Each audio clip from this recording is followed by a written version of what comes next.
হংকংয়ের বিপক্ষে ম্যাচে আসছে বড় রদবদল। কিউবা মিচেলের অভিষেকের পাশাপাশি এবার আসতে পারে আরো বড় চমক। এশিয়ান কাপ খেলার জন্য আনা হতে পারে আরো প্রবাসী ফুটবলার। পরবর্তী ম্যাচের আগে যুক্ত হতে পারে ইউরোপ মাতানো আরো নামি দামি কয়েকজন বিশ্বমানের তারকা। দেশের ফুটবল পরিবর্তনে এবার নেওয়া হচ্ছে বড় উদ্যোগ। হংকং ম্যাচের আগে বাংলাদেশ দলের এমন চমক নিয়ে বাকিটা জানবো রিপোর্ট। সিঙ্গাপুরের বিপক্ষে হারার কারণে ৪৭ বছর পর এশিয়ান কাপ খেলার পথটা একটু কঠিন হয়ে পড়েছে বাংলাদেশের জন্য। তবে এখানেই হাল ছাড়তে রাজি নয় বাফুফে। এখনো ভালো সম্ভাবনা রয়েছে নতুন ইতিহাস গড়ার। সেই পালাবদলের জন্য এবার নেওয়া হচ্ছে বড় উদ্যোগ। সাথে স্কোয়াডে আসতে পারে বেশ কিছু চমক। সময়ের সাথে পাল্টাতে শুরু করেছে দেশের ফুটবল কাঠামো। অল্প দিনের ব্যবধানে সৃষ্টি হয়েছে এক বৃহৎ জাগরণ, যার সবচেয়ে বড় বাহক দক্ষিণ এশিয়ার সবচেয়ে দামি ফুটবলার হামজা দেওয়ান চৌধুরী।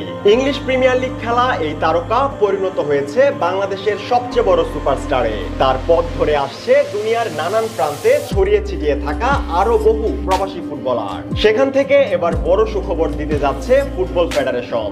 এশিয়ান কাপ বাছাই পর্বের সবশেষ ম্যাচে অভিষেক হয় মিডফিল্ডার শামিত সোমের। কানাডা প্রবাসী এই ফুটবলারের প্রথম ম্যাচের পারফরমেন্সে মুগ্ধ কোটি কোটি দর্শক। পুরো ম্যাচে দুর্দান্ত লড়াই করার পরেও অবশ্য এই ম্যাচে ফলাফল নিজেদের পক্ষে আনতে পারেনি হেভিয়ার কাবরেরার শিষ্যরা।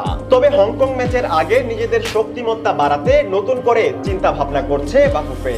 হামজা শমিত এবং ফাহমিদুলদের সাথে ইতিমধ্যেই নিশ্চিত হয়েছেন ইংলিশ লিগের দল সান্ডারল্যান্ডের বয়স ভিত্তিক পর্যায় থেকে উঠে আসা তরুণ প্রতিভা কিউবা মিচেল। কিছুদিন আগে বাংলাদেশের হয়ে খেলার অনুমতি পেয়েছেন তিনি। হংকং এর বিপক্ষে মহা গুরুত্বপূর্ণ লড়াইয়ে অভিষেক হবে এই মিডফিল্ডারের। তার সঙ্গে এবার আরো ২-৩ জনের ব্যাপারে চিন্তা ভাবনা করছে বাফুফে।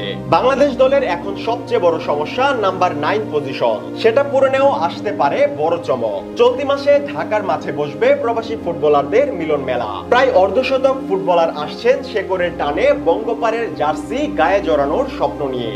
তাদের নিয়ে আয়োজন হবে বৃহৎ ট্রায়ালের। সেখান থেকে বাছাই করা হবে প্রতিভাবান ফুটবলারদের। যদিও আপাতত জাতীয় দল নয়, তাদের বিবেচনা করা হবে অনূর্ধ্ব 23 দলের জন্য। তবে প্রবাসী ফুটবলারদের নিয়ে এই প্রোগ্রামে উপস্থিত থাকবেন হেড কোচ হেভিয়ার কাবরেরা। সেখান থেকে যদি কোনো ফুটবলারকে ভালোভাবে মনে ধরে তাহলে সরাসরি জাতীয় দলে ডাকতে পারেন তিনি। বিশেষ করে নাম্বার 9 পজিশনের জন্য কাউকে যদি পছন্দ হয় তবে হংকং এর বিপক্ষে ম্যাচের জন্য বিবেচনায় আনতে পারেন এই স্প্যানিশ কোচ। এদিকে ইংল্যান্ডের 8ম টায়ারে খেলা জায়ান হাকিমকে নিয়ে গুঞ্জন থাকলেও আপাতত তার ব্যাপারে কোনো উদ্যোগ নেয়নি বাফুফে। তবে তাদের শর্টলিস্টে নতুন করে যুক্ত হয়েছে 3 থেকে 4 জন বিশ্বমানের ফুটবলার। নাম প্রকাশ না করলেও এদের নিয়ে সামনে বড় চিন্তা করছে সংশ্লিষ্টরা। এখান থেকে বোঝা যায় হংকং ম্যাচের পূর্বে বড় চমক থাকতে পারে ভক্তদের জন্য। এছাড়া এখানেই শেষ নয়, দেশের ফুটবল কাঠামো পরিবর্তনে আসছে আরো বেশ কিছু বিশ্বমানের ফুটবলার।